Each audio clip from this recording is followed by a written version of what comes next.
I enjoy film. I enjoy like film history. I enjoy like some of my favorite films are like black and white films made way before my time, way before my parents' time.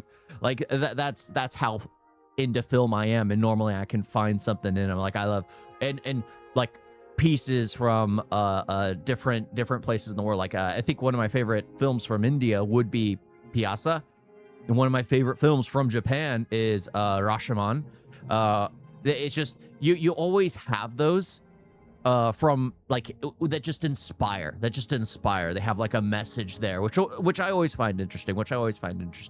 But yeah, this is the film only half the globe knows. Only half the globe knows, and this is lowercase Jai. I guess that's his channel. Lowercase Jai.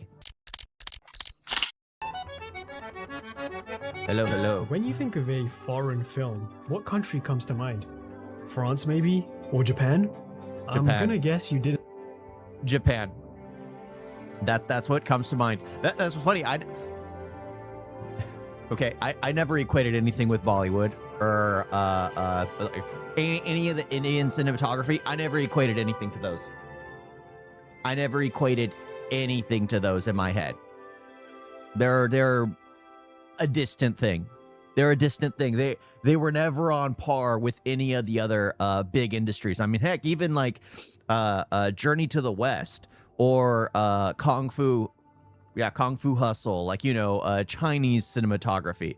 I knew that before I knew any sort of Indian film. Any film, and I probably would have never seen any if it wasn't for my wife. And say India, even though India has multiple film industries, has been making movies since film was invented, and also makes the most films annually in the entire world. So when I say there's an Indian Bollywood movie called Awaara, and it's one of the most popular and successful films ever made, my question is, have you even heard of it?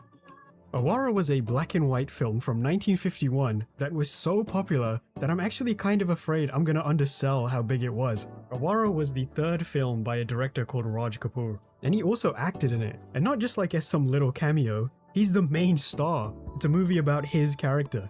It sold like 100 million tickets in the Soviet Union, sold like another 100 million tickets in China, and it was extremely popular in the Middle East and across Europe and Africa. Like, they've remade Awaara 6 times in Turkey. This footage is from the 1964 one. It was at the point where, like, you know Chairman Mao, like Mao Se-sung? He's on record as saying Awaara was his favorite film of all time.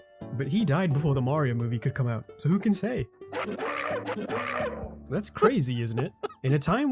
I'm not gonna lie, I still haven't seen Mario. The greatest video game adaptation ever made is Mario Bros. Super Mario Bros. From like 1990, 1992, something like that. Mario Bros. That's the greatest. Like, you know, it was those classic ones that came out. The original Mortal Kombat. The ones that they knew they were going to be cheesy, but they leaned into it and had fun with it. Those are the best ones. Not the stuff that's coming out now. Are there some good ones that come out? Yeah, but for some reason, I feel like closer to the really old ones. Maybe because I was playing those video games back in the day. So when those movies came out, well, I don't think the Mario one. I think it was 97. It was like 97 when that came out. Or 98. Not that as early as I said. But, you know, I'm trying to because it came out when I was already alive. But it's just one of those things that I have a memory with it. Because I was playing games, and then you see those video game characters come to life. Those 2D jump simulators come to life. There's something about that. But yeah, this was the death of Star Wars for me. Out of everyone who was praising this film, I walked out of it, and I wish I was reviewing films at this point in time. I really wish, because I remember going to the cinemas, watching it with my friend, walking out and being like, meh. It just feels like, no, I was watching it with my brother. I was watching it with one of my younger brothers. And I walked out, and he's like, oh, weren't you excited to finally see a Star Wars film in cinema? And I was like, it was just like, the OG all over again. I mean, maybe they'll expand on it. They're wanting to give everyone all the filler right away. And then they'll start something new with the sequel, which they never did. I never went to the theaters again for any of the films. It was just done. It was just done for me. Actually, not just Bollywood. This applies to everything. Bollywood, Tollywood, Collywood, whatever it is. It's just, there's just way too many.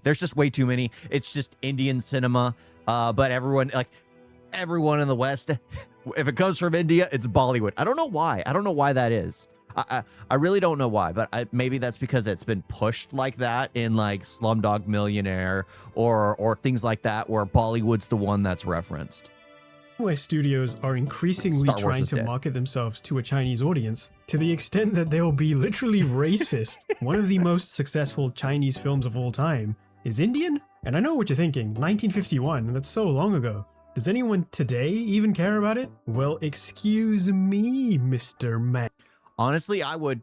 I hadn't heard of this one. I'm not gonna lie. The reason why I watched Piazza was someone had recommended to me like that the song where he busts into the theater and basically is singing about how the people in the theater, like his family swindled him, his loved ones swindled, his girlfriend swindled him, like everyone took advantage of him as they locked him away in an insane asylum and used his work for themselves.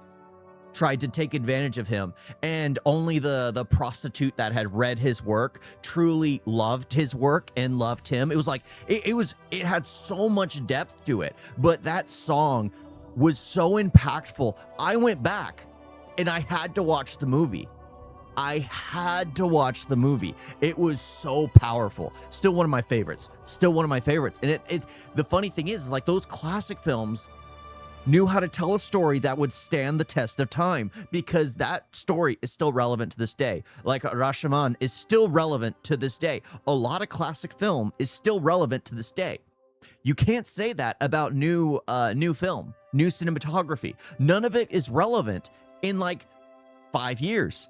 A lot of it isn't relevant in like when it comes out, because they're following TikTok trends, which die within a minute. There have been a few movies that have tried to utilize TikTok trends, and you can tell how when they shot those, because they only shot those scenes when those TikTok trends were relevant, and then the film comes out a year later and it's just like, it already feels dated. The movie dated itself. You never want something that dates itself unless it's a period piece. You want something that can stand the test of time. And yes, and I can prove it. There's this director called Zhe Jiangke. He's an internationally well-respected filmmaker from China. And you know he's a big deal because he's won awards. In the year 2000, he made a film called Platform, voted one of the best films of the decade, best films of the millennium, blah blah blah. Platform's about an isolated village on the border of China sometime in the 1980s. And some of the themes that Platform discusses are how times are changing and how things are moving on culturally. And in Platform, there's a scene early on where a bunch of people go to the cinema and Awaara is just straight up playing in that town's local cinema, and it's completely sold out. The whole point of that scene is that Awaara is so big that it's a film that everybody knows. What you need to understand about Raj Kapoor, the director and main star of Awaara, is that when this movie came out, he was the man. Like, you think American celebrities are big, but think about how wide Raj Kapoor's influence stretched. I mean no exaggeration when I say this. He was like if all 4 of the Beatles, Dragon Ball Z... I need to finish what your comment. Yeah, you're right. I just read the first part and I was just ran with it. This applies to everything about India. It's culture, scriptures, religion, way of storytelling, poetry, music, etc. Everything is less known or seems very alien to the West. I don't know about that. I think it also has to do with a lot of people just want to feel like they're, they want to feel like their personal entertainment, their personal joy will always be at the top. Most people don't seek out foreign film, don't want to watch something that even has subtitles in it because they can't stand to see something with subtitles. I think that also has to do with it, because if more people were open to that kind of thing, more people would actually learn more. You would get something out of it, and you would learn like a bit about the world. Because a lot of people watch like Western slop. A lot of people watch like, and again, like India has a ton of slop films which would easily be enjoyed around the world. It's just a lot of Westerners don't care to read something with subtitles. That's one of the main reasons. Like, honestly, they just don't want to see something with subtitles or poor dubbing. Even if it has dubbing, they just don't want to see it and then see something like they're not used to that. Unless you grew up watching anime, they're not used to something like that. But yeah, that's I think one of the issues. That's one of the issues. Because because Eastern kind of storytelling is perfectly fine. People can understand it. It's like there's a difference between like Eastern storytelling and Western storytelling, and like different regions. They all have like different ways of going about telling a story, but it's always relatable and you can always enjoy it and understand it. Like, there's a reason why a lot of people like anime and things like that. It's normally Eastern storytelling, but it's something that everyone can relate to. The struggle, the underdog, you know, that kind of stuff. But yeah, it has to do primarily with most people. Like, anime wouldn't be as popular if there wasn't so much dubbing of it in the West. It wouldn't be popular because nobody in the West wants to read subtitles. Fusion danced into one freakish creation, which is probably not the best metaphor to use when trying to sell something. All of this is to say, you've probably made a lot of assumptions about what Awaara is, just because I said it was India. Hopefully by the end of this video, you'll be able to see that it's something quite different. If you're like me, the main thing you want from a movie nowadays is just for it to give you something different, something that feels so unfamiliar and so unique that it's like dunking your head into a bucket of water. And Awaara is 100% that. Awaara is a Bollywood film, but that doesn't really mean as much as you might think. It's basically the same thing as Hollywood. You know how Hollywood is a real place where all the big budget films are made and then killed? All Bollywood films are made in a city called Mumbai. But when the British used to rule India, that city was called Bombay. So they took the B and put it in front of Hollywood because... So the films just all have to have the same things, a big budget, musical numbers, they're melodramatic, and usually the films are in Hindi. But Awaara is an interesting movie in the context of this style, because it basically defined it. Bollywood as a style, as a genre, wouldn't exist in its current form if Awaara wasn't the huge success it was. It influenced pretty much everything that came out after it, and despite being over 70 years old, Awaara is shockingly modern. It feels like it could have come out today. Some of that's because there's not a lot of stuff like it. It's like I said, the things that stand the test of time, just like Piazza. I was so surprised when I watched it. I was like, this is literally today. Everything that's being spoken about is today, is happening right now. It could literally be they could probably re-release it in theaters with an HD reel release, and then they put a more modernistic spin on the trailer that comes out. It was just like releasing, and people would probably go see it thinking it's relevant to today, which it literally is. Why? Because it stands the test of time. Problems that existed back then still exist now. Problems that existed thousands of years ago still exist now. We never completely get rid of this stuff. We never completely get rid of some of the problems in society because us being human, selfish, like inherently selfish creatures, and not really caring about anyone except hopefully our own little clusters, we become problematic and start pushing out others. And that's what normally these classic stories tend to seem to tell, is like a struggle.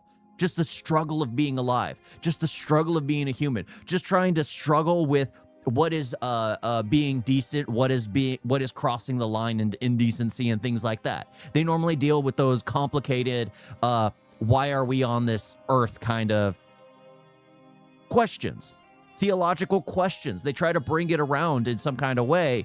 However, the ones that come out now are just slop that are meant to be entertaining. And again, there's nothing wrong with being entertaining. Like, again, Super Mario Bros. A stupid movie from like 1997, 1998, whenever it came out, but it's still enjoyable. It's still enjoyable. Crime movie, it's also a really good love story. And because it's a Bollywood film, it's also a musical.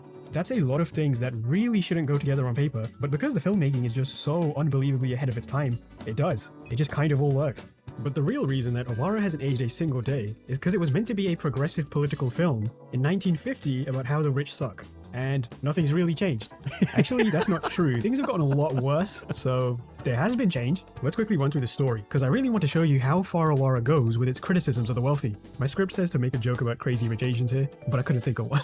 Well, the movie starts with a man called Raj being put on trial for the attempted murder of a very rich, very well-respected judge. And this guy's like actually rich. His house looks like a place Jay-Z would rent to teach the hood about Bitcoin. Back in court, Raj pleads guilty to the murder accusations. The rest of the movie then takes place as a flashback, where we first follow Raj's childhood in the slums, where he lives alone with his single mother. She struggles to feed the two of them, and initially, Raj gets a job as a shoe shine to help make ends meet, but his mother begins overworking herself and she ends up falling ill. That's half the house's income gone. So as the two descend deeper into poverty, Raj finds himself feeling like he has to steal so he can feed his mother. And as he grabs some bread from a local store, he's immediately caught, and from there, it follows Raj's descent into more and more crime. The film is mainly interested in discussing how Raj wants to leave his life of crime behind, but because of environmental factors, can't. Later in the film, it turns out that, remember the judge from earlier? That was Raj's biological father. He threw his wife out of his home when he found out she was pregnant because he suspected that Raj's father was actually an infamous local criminal. And his personal belief is that criminals give birth to other criminals.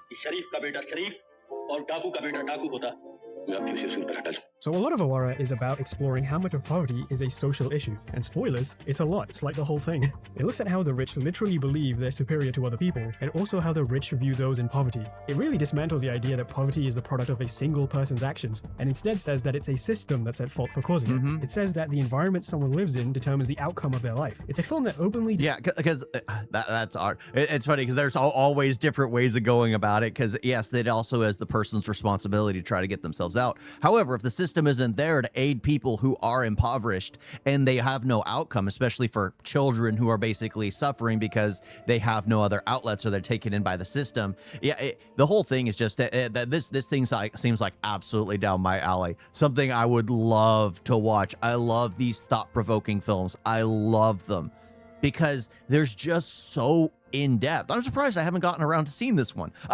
Well, that's what's funny. With how many things that have been recommended to me, this one, maybe someone did mention it at some point, but I'd never seen like a clip of it, or at least not that I can remember, that really stood out to me. That really stood out to me because this stuff is just so phenomenal, and it just gets you thinking. It gets you thinking. I love these thought-provoking things, but what's sad is you have to go 70 years ago to watch a thought-provoking film now. You can't watch a thought-provoking film that comes out now because most films aren't thought-provoking. Man, I am a Gen Z idiot who just moves away the moment he realizes that the movie is black and white, no matter how good it is. You're missing out on a lot. You're missing out on a lot. Maybe in a few years you'll get around to it, because I remember I started watching black and white when, well, I was sick and in bed, and I was in pain, so I'd wake up like in the middle of the night, and the only thing I could do for a distraction because of the pain was I'd watch TV, and the original Doctor Who was on. Well, not the original. I think it was the second Doctor at the time, because he had just transitioned, and I was watching Doctor Who. Got into Doctor Who, and it was so cheesy, it was terrible, but it was enthralling. It was fascinating to see a man out of time go around and kind of correct the things in time. Correct the things in time. It was just fascinating. It's historical fiction. It was historical fiction, just more on the fiction. But I enjoyed that. But yeah, I got introduced to black and white really young. Discusses social politics, and it asks, why is it so easy to demonize the poor? And does justice exist for poor people? And those are some heavy questions. Why are all your comments not registering? Perhaps the most impressive thing about Awaara is that despite being about all of that, it's not really boring. It's not boring at all. At the end of the day, Awaara is still a big budget Bollywood blockbuster. That was hard to say. So I've already played a few clips from the movie, and my hope is you can tell that Awaara, from a technical standpoint, is kind of a masterpiece. By having the whole film situate itself in a flashback, it's not really any one single person's voice. By structuring the film's story as testimony in a court, it also makes it feel like there's a degree of truth to it. And that's why the film's weird jumble of musical, crime, and romance even works. On some level, we already understand the film exists as a shared story between multiple characters, so it can just shift tones easily at any point at once. Something I'd really like to highlight is how scenes are staged in Awaara. You can usually tell everything you need to know about a relationship or scene purely by how things are framed in the image. These are just some shots out of context, but cinematography is amazing. If you have a good cinematographer, like you can have a director who's getting the actors to execute and act correctly. You can have the lighting department make sure the lighting is done correctly, because a lighting can affect the mood. Same thing with an audio track, but like the cinematographer is the one that can capture each individual moment. And especially back in the day where they wouldn't have like 100 different takes of something, or they would, but they wouldn't have like so many different camera locations because it takes so long to always set everything up. And film's expensive. Film's incredibly expensive. So they would find that perfect moment that people could see the entire intent in a shot. But I'm pretty sure in all of these, you can work out what the basic deal is. And a lot of the time, it's staged more like a play than a movie. Raj Kapoor in general really like to frame people in a way that isn't realistic. He'll have them face away from each other to create a better image. And despite having loads of things fill the frame so it's visually dense, the actual geometry of the scene is pretty easy to understand. It's obvious what characters are feeling even though there's a lot of stuff on the screen. There's always some sort of thought given to how things are placed in the frame. Not just the actors, but the sets too. Because Awaara's sets are often designed to emphasize scale, and there's clearly a lot of work put into each one. Like you see the wealthy judge's house quite often, and like there are rich people, and then there's whatever this is. His house is like a gothic mansion. It's like where Resident Evil 1 takes place. That's why it doesn't feel right to call the sets cinematic to me. They're clearly over-exaggerated to create an emotional effect. It's more like a painting, it's more like paintomatic, I guess, if that's a word. It wants you to experience some sort of poetic feeling from looking at these shots. It wants to create something inside you that emotionally responds just to how the image looks. Awaara has this gorgeous black and white photography, but I swear, it feels like it's a color film. It's vibrant, the camera work is dynamic, the characters feel like they're bursting with passion. But because it can't rely on color though, a lot of the visual storytelling is done through light. Throughout the film, light is seen as a protective presence, but also a finite one. It's something that can go out and be easily swallowed by the dark. And that duality between the black and the white, the light and the dark, visually represents the same conflict that Raj is experiencing internally. He knows crime is wrong, but he feels like he has to do it. It's what he's been raised to do. It's the lens through which he understands the world. The parts that are always tempting Raj to commit crime are draped in these heavy shadows, purposefully obscuring characters' faces. Visually, the film moves him further from the light every time he turns to crime. There's a great dream sequence in the middle of the film where Raj's internal feelings collide, and you can see every time he approaches happiness, it's all clouds and light. And when his acts start to weigh on his soul, the shadows start creeping in. Yo, I'm editing this right now, and look how sick this hell sequence is. What the hell? The other big thing that stands out about Awaara's photography is how intimate the whole thing is. There are so many close-ups of people just straight up looking at each other. When people talk about cinema, they usually mention the big screen experience. You gotta go see Oppenheimer in IMAX. But seeing intimate shots like this in a big screen film really changes how we interpret the image. At this level, you can see every minute detail in someone's face, and you're kind of forced to read their faces like it's an image and interpret some sort of meaning. You can see every motion in a person's face as they attempt to hold back crying, or how their muscles twitch as a giant smile creeps across their face. By shooting a film in this way, every gesture in a person's face communicates something to you. So the person actually has to do the acting. The person is the one that engages everything. Everything. It just reminds me of like crap. Is it the Graduate? Yeah, The Graduate. Well, it's a good movie, but a bad story. It's a bad story, but a good movie. There's that long shot where he's like walking towards the house. It's like that moment where he is gonna commit himself into something. Like there's always all this stuff that they do in cinematography, in film, which is well, when you have someone that kind of knows how to do pacing correctly and all that, they know exactly what they're doing. Why do you keep a shot this long? Well, it's building tension to something. It's like the, what is it, the Hitchcock's, you show the audience the bomb under the table with the ticking timer, so that way the audience knows what is going on. It builds tension. Like there's always ways of doing things, but yeah, having it so close up forces the actors to have everything on them. So it goes from those incredibly wide shots that show everything, that can show the dynamic between characters. Then you go in for a close-up for the actor to basically play out the scene, and for you to see every single minute emotion and everything. It's just, yeah, so much better than now. So much better than now. The way Awaara uses these close-ups actually reminds me a lot of another director, Ingmar Bergman, the guy behind Seventh Seal and Persona and all sorts of other stuff. There's a great quote from him where he says, "The close-up, the correctly illuminated, directed and acted close-up of an actor, is and remains the height of cinematography. That incredibly strange and mysterious contact you can suddenly experience with another soul through the actor's gaze. A sudden thought, blood that drains away or blood that pumps into the face, the trembling nostrils, the suddenly shiny complexion or mute silence. That is, to me, some of the most incredible and fascinating moments you will ever experience." So the movie does that. Awaara is genuinely like that. Awaara does remind me of Bergman's stuff in this way. I can see every ounce of sadness that all of these characters are feeling, but what makes Awaara truly heartbreaking is that I can also see them trying to hide that same sadness.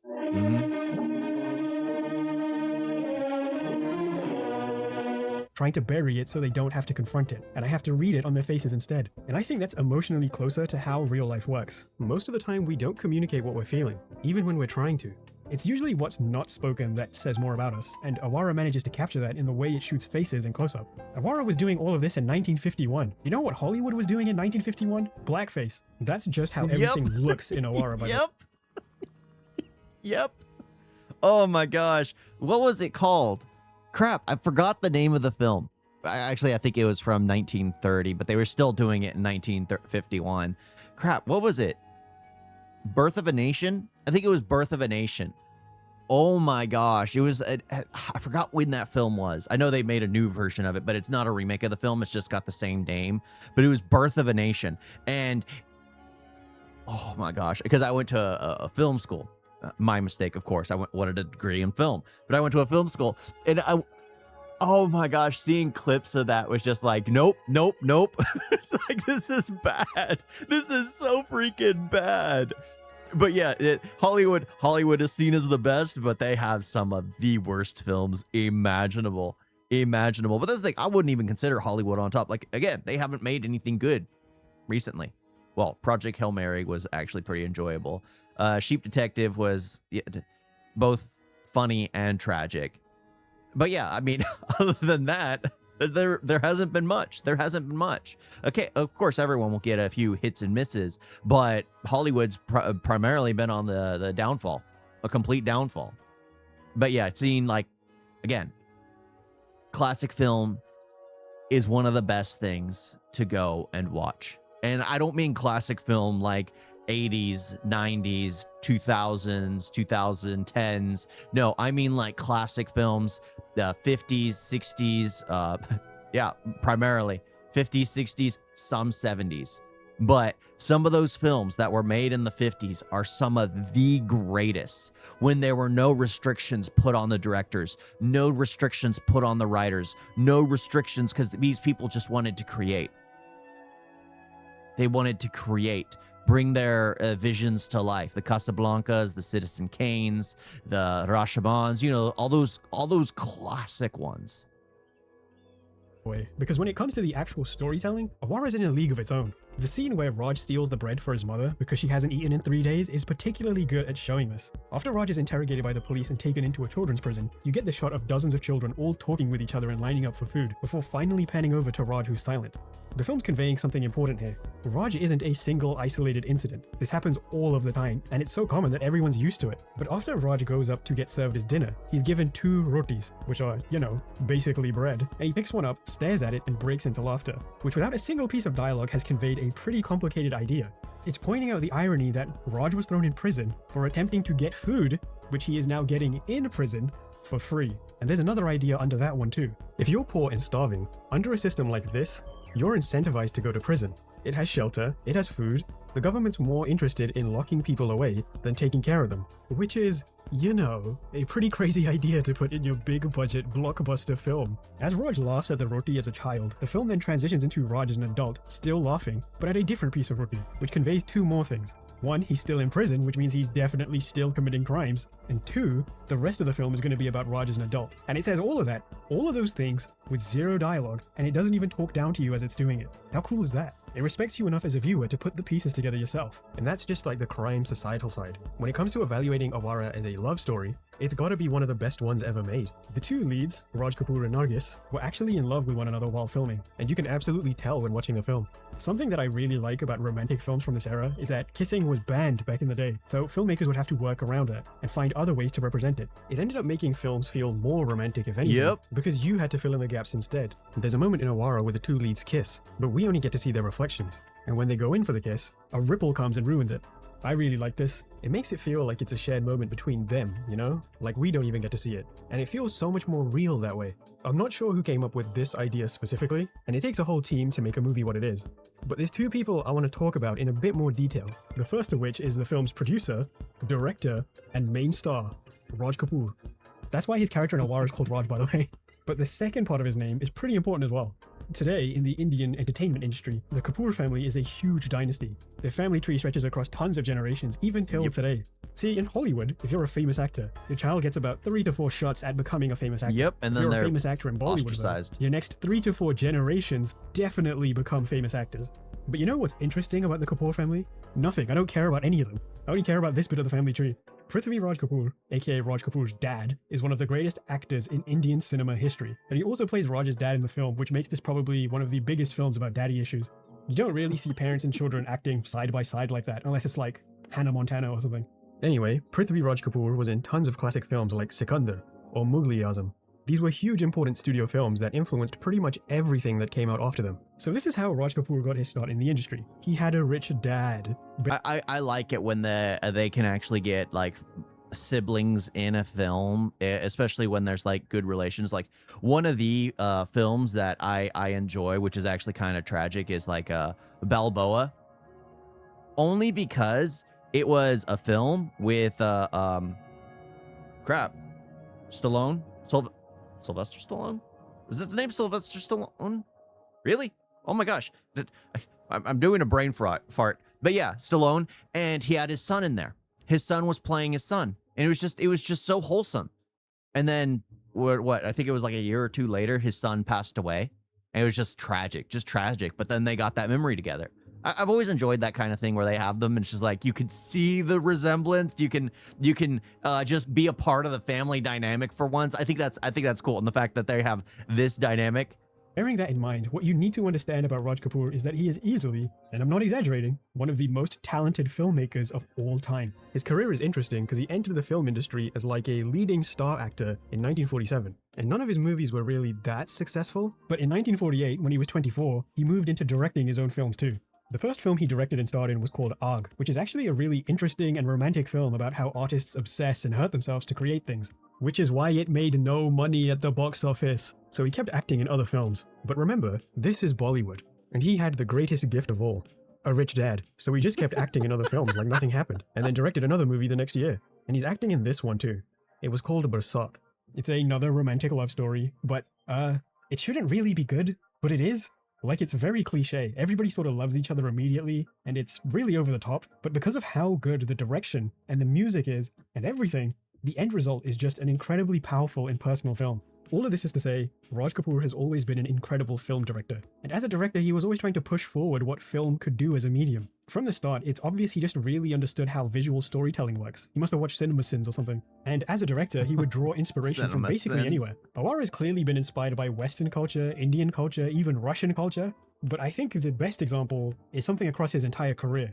In 1946, Raj Kapoor saw this Hollywood film called The Jolson Story. Fun fact, this movie is like 90% blackface, which made researching this really fun. And in one scene, that luckily has no blackface, a character hums this tune.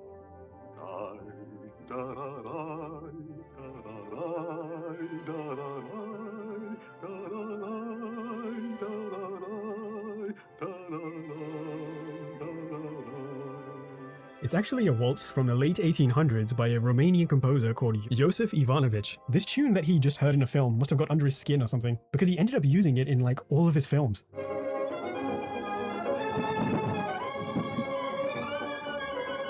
He wanted to prove that having a film with blackface isn't everything.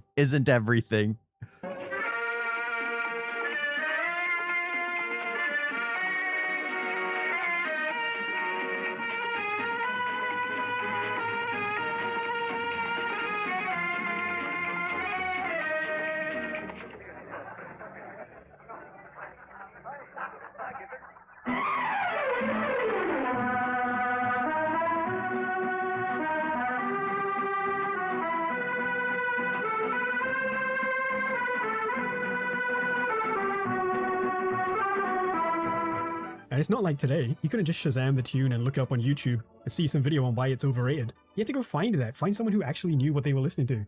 That's pretty impressive. When you look at Raj Kapoor's earlier work, the main issue with him is clearly the writing. It's just not very inspired, it's kind of boring, and it doesn't really give a lot to work with. You could have done the best directing job in history, but if the script isn't very good, what can you squeeze out of it? Now here's the thing. Awaara is clearly a socialist movie. I've been trying to avoid using that word, but it is. And it's so clearly tied to Raj Kapoor as a person that pretty much every film he made after this had socialist ideas as well. But Raj Kapoor was not a socialist. He didn't need to be. He had a rich dad. But his movies definitely were. And that's because of his screenwriter, Khawaja Ahmad Abbas. Abbas is an interesting figure in his own right. He wrote tons of movies, and after Awaara was a huge success, he wrote pretty much every film Raj Kapoor directed afterwards. But what's kind of strange is that while Awaara is so directly tied to Raj Kapoor as a person, the script wasn't written for him. It was intended for another famous Indian director called Mehboob Khan. I think something went wrong in production and Khan just decided to walk away, and that's when Raj Kapoor came in and just leapt on it. But Abbas has his own interesting story about how he got to this point. If we go back to Raj Kapoor's dad, Prithvi Raj Kapoor, one of the most famous actors in Indian cinema history, he grew up poor. He wasn't rich, so he 100% was a political figure. And after he found some success in films, he used that clout to get into his real passion, stage acting. This was back in the 30s and 40s of India, and it's important to remember that back then, India was still under the control of the British. So Indian theatre was quite limiting in what it talked about. Most of the plays were adaptations of Western plays, or more folk theatre type stuff based on India's cultural history. And there was a growing need for plays about what contemporary life was like at the time. To solve that, Prithvi Raj Kapoor became one of the founding members of something called the Indian People's Theatre Association, or the IPTA for short. It was a left-wing group created with the intention of being actually left-wing. I know, scandalous. And one of the founding members of the IPTA was, you guessed it, Khawaja Ahmad Abbas. Abbas was a guy who was so convinced in what he believed, he used to openly call himself a Marxist. That's how you know he actually believed in it. The IPTA's goal was trying to raise the level of political knowledge the average person had. In other words, it was trying to use theatre as a tool of education, to teach things that they couldn't get through otherwise. Smart. I mean, that's smart. Because people do consume and grow ideologies based off what they watch, what they consume, what they enjoy. People will find that it like every single piece of entertainment has always been a biased tool utilized to send a message. That's actually why Hollywood ended up in the garbage. Why? Because I think they were too forceful with their messaging instead of being more subtle. Because there's nothing wrong with being subtle about your messaging. Everyone sees it. Well, some people can see it. They know it's there, but it's not the main focal point. If it's not the main focal point, people don't care. People don't care as long as it's enjoyable, as long as it has a good story. Like, that's the thing. You can literally have things that people can completely disagree with on paper, but as long as the story is good, they'll love it no matter what. They'll love it no matter what. I mean, that's the whole reason why so many people hate, or a select group of people hate Dhurandhar. It's because it's good. It's a great movie. They can't attack it for anything, so they're going at it for being like, oh, it's propaganda. Instead of going like, you know what? They made a good film. They made an amazing film. It's getting me angry because now I'm feeling like I'm on the wrong side. It's a good film. It's a great film. But that's the thing. People don't like it because it's a great film. Because they're unhappy that it's not their bias being spoken through the film, because they're so used to being pandered to. That's again. And it's not the main focus of the film. The main focus of the film is to have a good story, and people are upset. But something else the IPTA was interested in was film. And when you think about it, film is a pretty working class art form. You pay for a cheap ticket and you get to see this really expensive, detailed thing. And the whole reason that's even possible is because a bunch of other people also paid for a cheap ticket. That's not from a book or anything, by the way, that's just my opinion. So the IPTA started looking at several different types of film movements that were happening at the time as well. They looked at early Soviet Union cinema, Italian neorealism, German expressionism, and out of that came a movement called parallel cinema, which was interested in discussing things like class and poverty. And this was the stuff that really made it overseas. But you know what else is true about art house cinema? It doesn't make any money. And just like all of these movies point out, people have got to eat to live. So a lot of IPTA members also started working in mainstream Indian cinema, aka Bollywood, because the IPTA was looking into one other important movement as well, American Hollywood. That meant directors like Charlie Chaplin and Frank Capra, these filmmakers who could absolutely sell out cinemas while also injecting their own political ideas into their films. That's why Awaara is such a perfect storm, really. There was a young talented director who wanted to prove himself as an artist, and another extremely talented writer who wanted to express his own concerns and ideas. So because of that, Awaara manages to be extremely accessible without having to compromise its political discussion. Don't forget, this was a Bollywood film, and one of the ways the movie expresses those ideas is through the music. Awaara is especially famous for one song.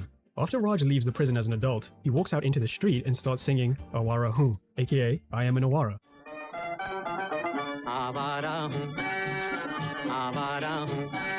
And Awaara is kind of a hard word to translate. When it came out in the Soviet Union, they localized it to the vagabond, which isn't wrong, but I don't think it captures the full nuance of the word. I'd say the word Awaara is kind of like the phrase street rat, but that doesn't make for nearly as good of a YouTube thumbnail. Awaara is a very derogatory word. It's not a swear word, but it's very insulting. It sort of implies you're rotten to your core. Vagabond is correct, but it doesn't really capture the negative aspects of the word. So when Raj walks out onto the street and says, "I am an Awaara," with his chest out and his head held high, he's embracing the role society has thrown onto him. But what makes this song particularly special is that it's designed to make you question the negative aspects of the word Awaara. And like, just listen to the lyrics. The second line has been localized as, "In troubled times, I am the star in the sky," which is not really the sort of imagery you expect, right? And towards the end of the song, Raj is shown chilling in the local community, which raises the question, who defines what an Awaara is? Is it the people suffering, or is it the people profiting off them? I think there's a pretty obvious reason why this song connected to so many people in the global south. See, this is the thing about the musical numbers in Awaara, and in most Bollywood films in general. They're not written to be musical numbers. Awaara's songs don't sound like musicals, but just music, and the lyrics are written like they're poetry. So the music doesn't sound like Dear Evan Hansen, or Hamilton, or that one episode of Scrubs.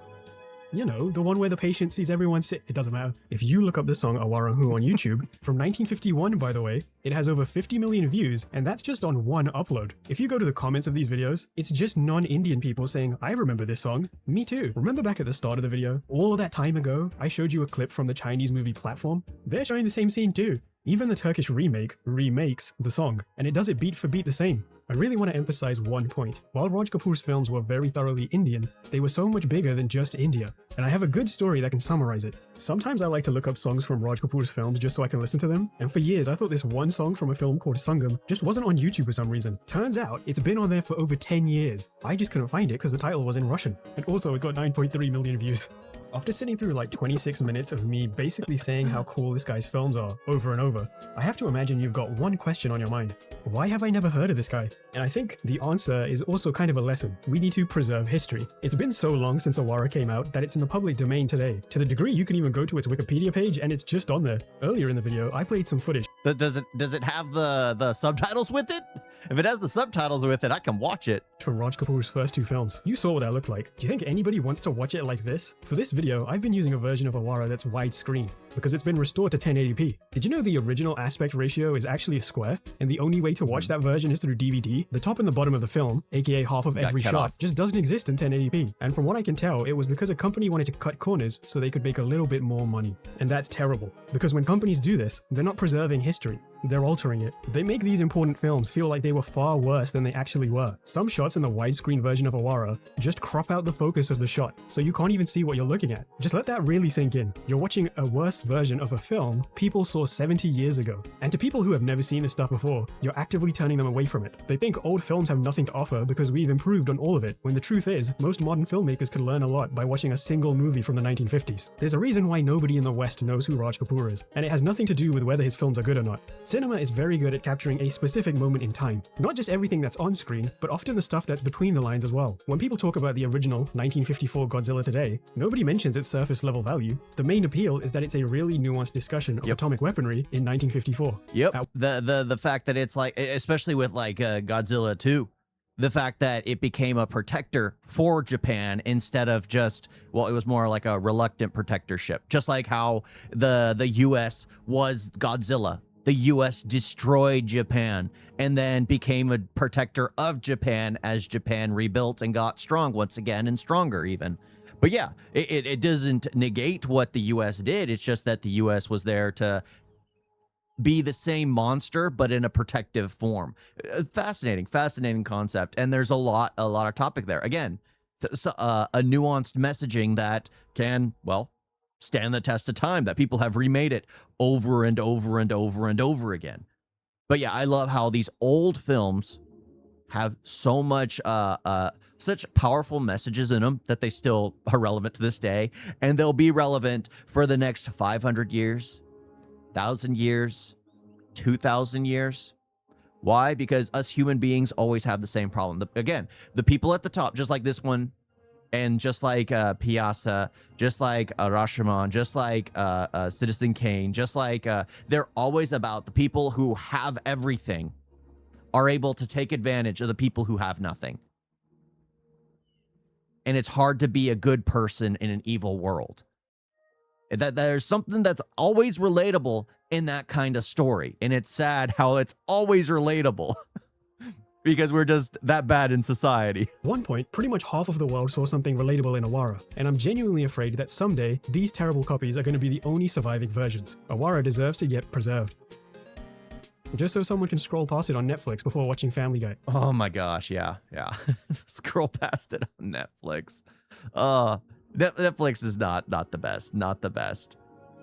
I don't know. But yeah, it's always so fascinating. Like, I feel like it's great to go back and watch like the historical pieces. You can get so much from them.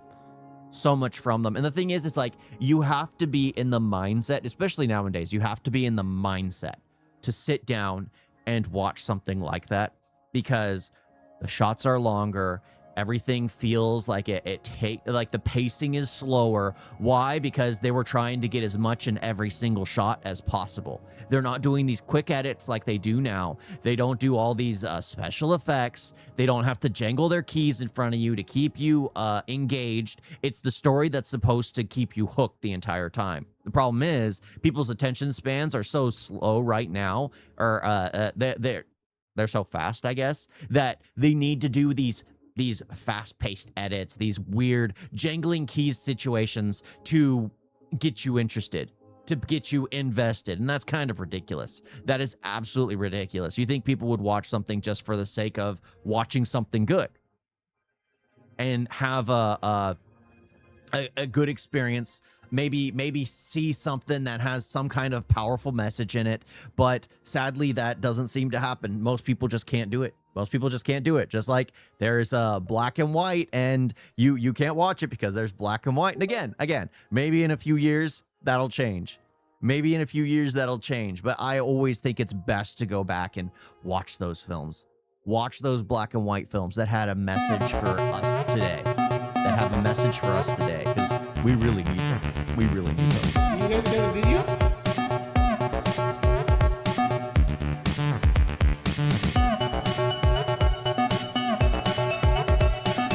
So bad. And don't forget to like and subscribe. Wait like that.